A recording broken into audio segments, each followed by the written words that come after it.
대선 후보 등록을 하루 앞두고 민주당 문재인, 국민의당 안철수 후보가 오차범위 내 접전을 벌이고 있습니다.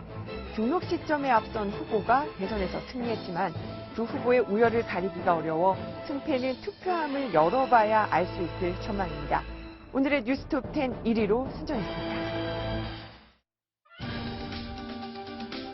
네, 조금 전에 저희가 미리 예고해 드린 대로 이번 순서 강훈식 더불어민주당 선대위 대변인 그리고 이용주 국민의당 선대위 공명선거 추진단장 두 분을 먼저 스튜디오로 초청을 했습니다.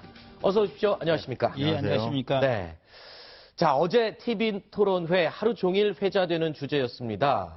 자, 여러 군데서 말씀을 해보셨겠지만 어제 TV 토론회에 대해서 자체 평가 그리고 또 상대당 후보에 대한 점수도 좀 먼저 얘기를 해주신다면 어떻게 우리 강 의원님 먼저 얘기를 좀 평가를 해주실까요? 네, 저희 당 후보에 대한 평가를 하면 생각보다는 좀 만족스러운 토론이 아니었나 이렇게 사실은 좀 걱정을 주변에서 많이 했었습니다. 어떤 걱정을 많이 했습니까? 혹시 토론 잘할 수 있을까? 네. 그리고 지난 대선에 출마했던 후보기 때문에 네. 지난 대선 때 보니까 토론을 그렇게 잘하는 것 같지 않던데 이런 걱정들이 좀 있었거든요. 네. 확실히 문재인 후보 4년 동안 달라진 모습을 보여줬고 네. 어제는 비교적 좀 안정감이 있는 토론을 네. 보여주지 않았나 이런 생각이 듭니다. 안철수 후보에 대한 평가를 점수를 좀 그 사실 그 내주신다면. 대목에 대해서는 안철수 후보가 이렇게 맞짱 토론도 하자 이렇게 제안을 하셔서 그렇죠. 굉장히 좀 기대감이 있었어요. 네. 그래서인지 몰라도 사실상의 토론은 좀 많이 아쉬웠다 저는 이런 생각이 좀 들었습니다. 네. 점수를 말씀드리긴 좀 적절치 않지만 네. 좀 아쉽게 봤다 이렇게 평가드릴 수 있을 것 같습니다. 네. 자, 국민의당 측에서는 어떻게 받겠습니까?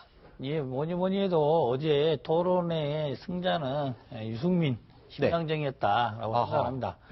그리고 이제 많이 우려를 했었거든요.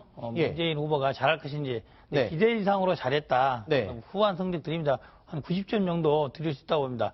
반면 저희 안철수 후보는 정말 토론 잘할 것 같다. 네. 기대를 많이 했었는데 기대에 많이 못 미쳤다. 저희 네. 지지자들, 저희 당 쪽에서도 어허. 준비한 팀에게 왜 이렇게 준비를 못했냐 할 정도로 네. 많이 아쉽다. 네. 막 다음에 더 많이 해야 된다 이렇게 생각을 하고 있습니다. 아, 굉장히 겸손하게 안철수 후보 캠프 쪽에서는 자체 평가를 내려주셨습니다. 자, 길진균 차장, 정치부 기자들은 어떻게 평가를 하고 계신가요? 어제 TV 토론회. 예, 저희들도 기자들 다 모여서 봤는데요. 시청자들께서도 직접 보셨을 테니까 네. 판단은 충분히 하실 수 있을 것 같고요. 그냥 대변에서 말씀드리면 캠프 분위기가 어제 밤부터 문재인 후보 캠프 측에서는 TV 토론회 준비팀이 아주 많은 격려도 받고 네. 아주 만족스러운 그런 분위기가 연출이 됐고요. 반대로 국민의당 같은 경우는 아까 말씀하셨지만 다음번엔 더 잘해야 되겠다. 좀 네. 아쉬운 점이 많다. 안철수 후보가 준비한 게 많은데 네. 제대로 전달을 좀 이번에는 못한 것 같다. 이러면서 조금 아쉬워하는 분위기가 역력했습니다. 네. 잘한 후보는 잘한 대로 또 아쉬웠다면 앞으로 더 잘할 수 있는 기회가 남았다라는 또 희망, 이런 부분이 또 다음 TV 토론회를 기다리게 하겠죠. 자, 그런데 이 토론회 중에서요, 몇 가지 기억에 남는 장면들을 꼽자면 적폐청산 이 주제를 두고 맞붙은 두 후보였습니다. 이 관련 영상을 저희가 영상으로 꾸며봤습니다. 함께 보시겠습니다. 저를 적폐 세력의 지지를 받는다고 하셨는데요. 그것은 국민에 대한 모독 아니겠습니까? 국민들이 무슨 죄가 있습니까? 박근혜 정권 또 거기에 함께했던 구여권 정당들 이게 적폐 세력 아닙니까? 어쨌든 자유한국당의 국회의원들 지지하고 있는 거 사실이잖아요. 문 후보님이 하지 않습니까? 저를 지지하는 사람들은 국민들은 적폐 세력이라고 하신 겁니다. 그런데 그러면 제가 이렇게 국민들을 묻겠습니다. 편가르지 마시고 지금 우리 안철수 후보야말로 더불어민주당하고는 절대 같이 못하겠다. 그러면서 무슨 통합을 이야기합니까? 저는 합당 못하겠다고 했고 협치의 대상은 제가 말씀드린 바대로입니다. 그래 그것이 협치한다고 무슨 협치가 이루어집니까? 필요하면 지금 여기 유승민 후보와 저 홍준표 후보 나와 계신데 두 분 다 적폐 세력입니까? 적폐 세력 저는 출신이라고 봅니다. 자, 적폐 세력의 기준에 대해서, 범위에 대해서 좀 궁금한 게 있습니다. 자, 지금 자유한국당의 몇몇 의원들을 지칭하면서 적폐 세력 출신이다라고 얘기를 했으면 그분들이 개인이 아니지 않습니까? 국민들의 지지를 받아서 선출된 국회의원인데 그분들을 향해서 적폐 세력이다라고 하면 국민들까지 포함되는 건지 그럼 어디까지 도대체 적폐로 규정을 하시는 건지. 정확하게 이제 적폐청산의 의미가 나왔던 네. 것은 이번 대선이 촛불 집회로 인해서 그 박근혜 정부의 국정농단으로 인해서 생기는 대통령 선거 아니겠습니까? 심지어 네. 또 대통령은 이 과정에서 구속되기까지 해 있는 상태입니다. 이런 과정이 국정을 농락했던 사람들을 가리켜서 적폐 세력이라고 이야기하는 것이고요. 네. 적폐 청산이라는 것은 이분들을 뭐 구체적으로 어떻게 하겠다라는 것이 아니라 이런 낡은 시스템을 새롭게 업그레이드할 필요가 있다. 그리고 네. 이런 과거의 아픔들은 한 번씩은 정리를 해야 되는 것 아니냐. 네. 그래야지만 새로운 대한민국을 쓸 수 있다라는 것이 문재인 후보의 생각이고 그런 과정에 함께 했던 사람들. 그건 국민에 대한 이야기보다는 보다 좀 더 디테일하게 이야기하면 적폐 정치를 했던 네. 그런 정치 세력이라고 보는 것이 좀 더 정확한 표현인 것 같습니다. 네. 이 의원님께서는 어떻게 보십니까? 강 의원님의 대답에 만족을 하십니까? 먼저 적폐라는 단어는 용어가 제일 처음에 나온 것은 박근혜 전 대통령이 사용했던 용어입니다. 네. 그런데 이것을 지금 문재인 후보가 쓴다는 것 자체가 아이러니한 거죠. 적대적 공생관계 여실히 보이는 겁니다. 이번 최선 대선 국면에서 적폐 세력이 나오게 된 이유는 이런 겁니다. 안철수 후보를 지지하는 사람들 중에 상당히 지지율이 늘었는데 그 근거가 합리적 보수라든지 소위 보수층에서 이동해온 사람들 아니냐 네. 라는 의구심에서 출발하는 거죠. 저는 뭐 그 의견에 동의하지는 않습니다만은 네. 예, 이렇게 구체적으로 언급하셨어요. 자유한국당 출신들. 네. 좀 더 구체적으로 말하면은 탄핵에 반대하시는 분들. 네. 또 좀 더 나간다면 박근혜 정부의 출범에 기여했던 사람들. 네. 이런 부분들을 적폐 세력이라고 말씀을 하시는 거예요. 자, 지금 그 언급했던 세력들이 누구를 지지하고 있습니까? 제가 알기로는 홍준표 그리고 유승민을 지지하고 있는 겁니다. 네. 즉 민주당, 더불어민주당의 주장대로 한다 하더라도 적폐 세력의 지지를 받는 사람은 안철수 국민의당이 아니라 자유한국당의 홍준표 내지는 바른정당의 유승민이 지지를 받고 있는 거예요. 네. 근데 그럼에도 불구하고 문재인 후보 측에서 자꾸 국민의당의 안철수 후보가 적폐 세력과 연대한다는 그 취지는 소위 적폐 세력으로부터 유리된 보수주의 지지를 차단하기 위한 궁여지책으로 만들어내는 언어의 유의일 뿐입니다. 네. 전혀 근거가 없다.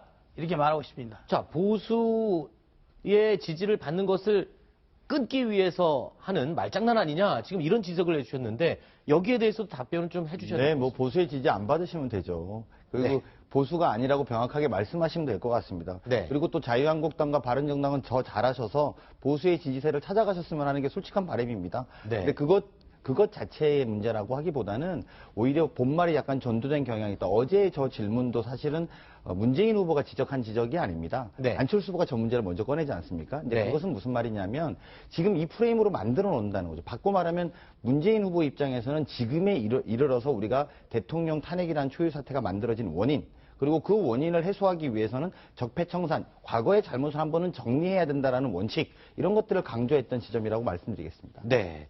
일단은 한 번씩 공평하게 답변을 하시는 게 옳기 때문에 하실 그렇습니다. 말씀이 있으면 한 번 더 예. 답변을 해 주십시오. 자, 1월달 기준으로 본다면은 소위 지금 말하는 적폐 세력들의 대변자로 나타났던 사람들이 유엔 사무총장, 네. 그다음에 또 다른 면들은 황교안, 뭐 이렇게 몇몇으로 바뀌어왔던 거죠. 네. 자, 그때도 저희 안철수 후보의 지지율은 10%에 불과했어서 10% 안 됐었죠. 네. 그 당시에 그런 소위 보수 쪽의 지지율이 25%, 30%가량 나왔습니다. 네. 그 지지율이 지금까지 그대로 유지되고 있는 거예요. 그대로.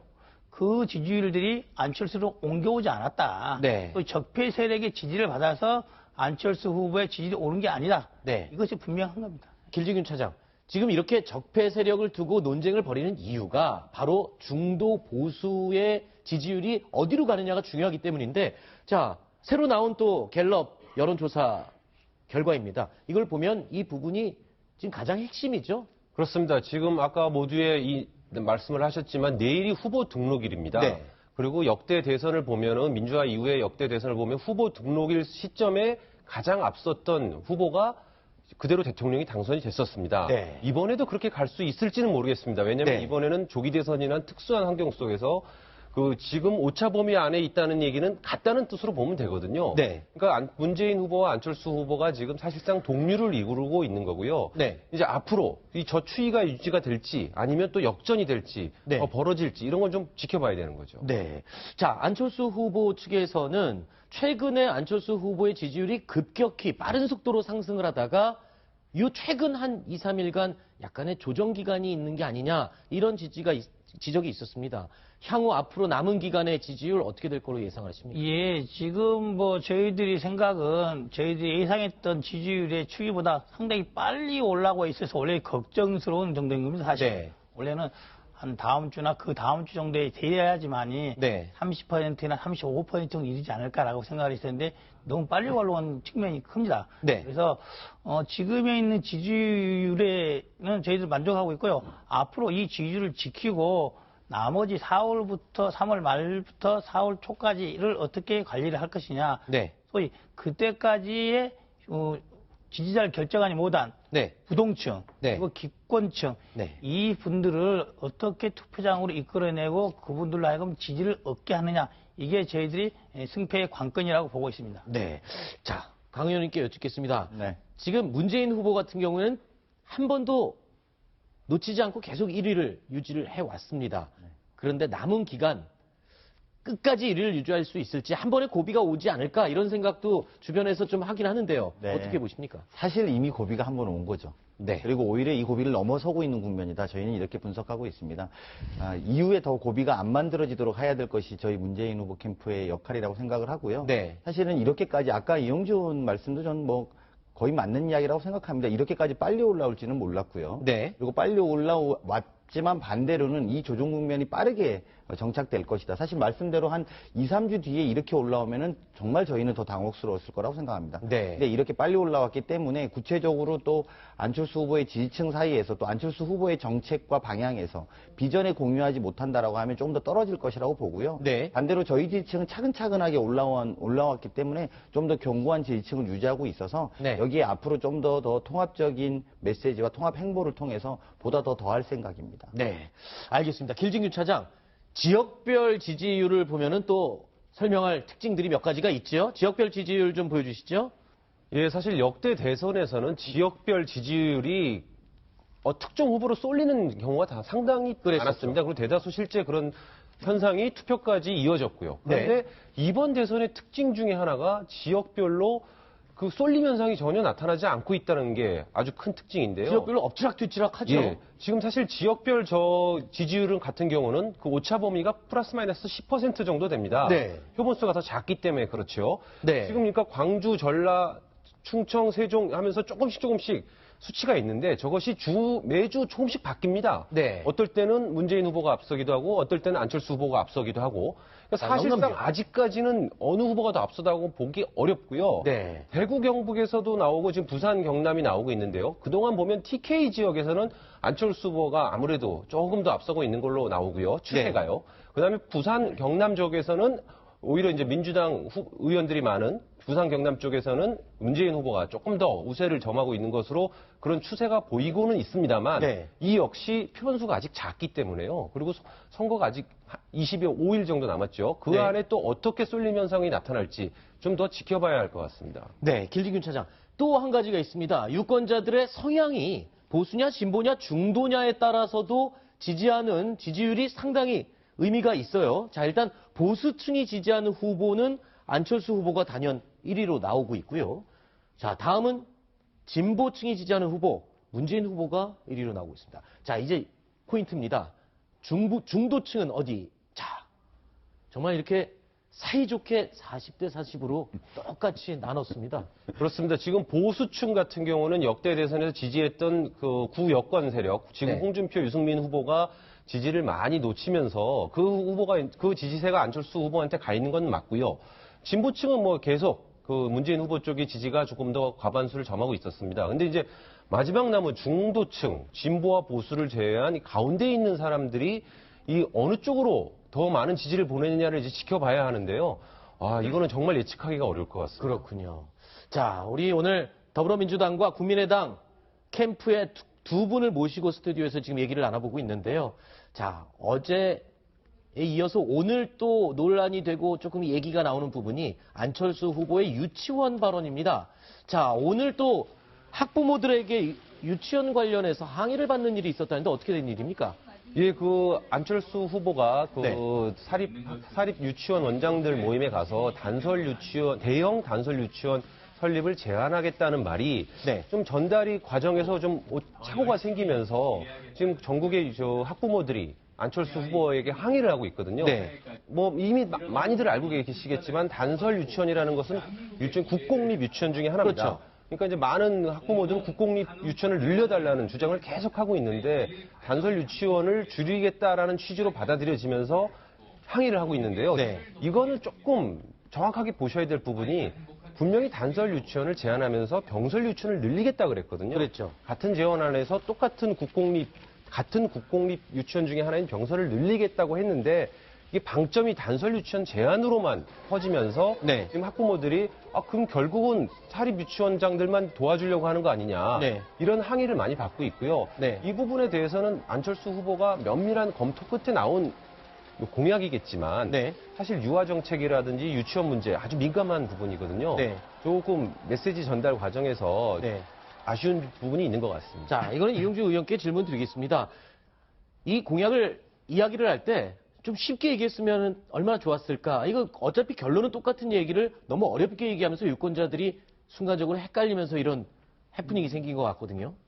물론 이제 그 자리에 있던 모든 사람들이 알아보았는데 그 자리에 있던 기자 몇 분이 잘 못 알아들어서 이런 결과가 초래된 거죠, 사실은. 네. 그런 논란이 없었으면 아무런 문제 없이 넘어갔을 겁니다. 네. 넘어갔고 우리가 원했던 메시지 그대로 제한된 재원 내에서 유치원을 늘리게 한다면은 대형 단설을 늘리는 것보다는 병설 유치원을 늘리는 것이 타당하다. 그것도 저희 공약 내용들을 본다면은 임기 내 6,000개 정도 늘릴 수 있다. 6,000학급 정도 늘릴 수 있다. 네. 그게 더 가능하다. 이런 취지의 것이 쉽게 전달이 됐을 겁니다. 그 메시지가 전혀 반대로 전달이 되면서 이런 소동이 난 거죠. 하나의 해프닝이라고 봅니다. 예. 아니 근데 그건 기자들이 잘못 이해하셨다고 하기만은 좀 뭐한 게요. 장소가 사립학교 유치원장들이 모인 장소였고 단설 유치원을 제한한다고 하셨는데 단설 유치원은 전국에 지금 300여 개밖에 되지 않습니다. 더 이상 늘리고 말고 할 게 없는 상황인데 거기서 사립 유치원장들이 가장 경계하는 단설 유치원을 제한하겠다 이러니까 이거는 장소에 따른 그 메시지 해석이 기자들도 사립 유치원장을 위한 어떤 옹호하는 그런 이익단체를 위한 공약이 아니었냐 이렇게 그 자리에서 이해를 하게 된 거고요. 아까 말씀하신 대로 이제 병설 유치원도 같이 많이 늘리겠다라는 메시지를 좀 더 강조하지 못한 부분은 조금 아쉬운 점이 있는 것 같습니다. 이제 네.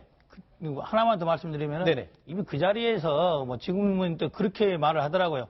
저희들이 임기 내 6,000학급 정도 학급을 늘린다는 것이 가능하냐 할 정도로 많은 것을 병설 유치원을 늘리겠다고 했는데 또 이게 전혀 다른 메시지가 나간 거죠. 네. 제가 좀 보태서 이야기해도 될까요? 네네네. 도와주시는 겁니까? 아니면 공격하시는 겁니까? 아니 공격까지는 네네. 그런 건 아니고요. 네. 말씀하신 것처럼 지금 우리나라, 그러니까 크게 보면 이제 병설과 단설이라는 게 국공립 유치원을 말하는 거고 사립 유치원을 말하는데요.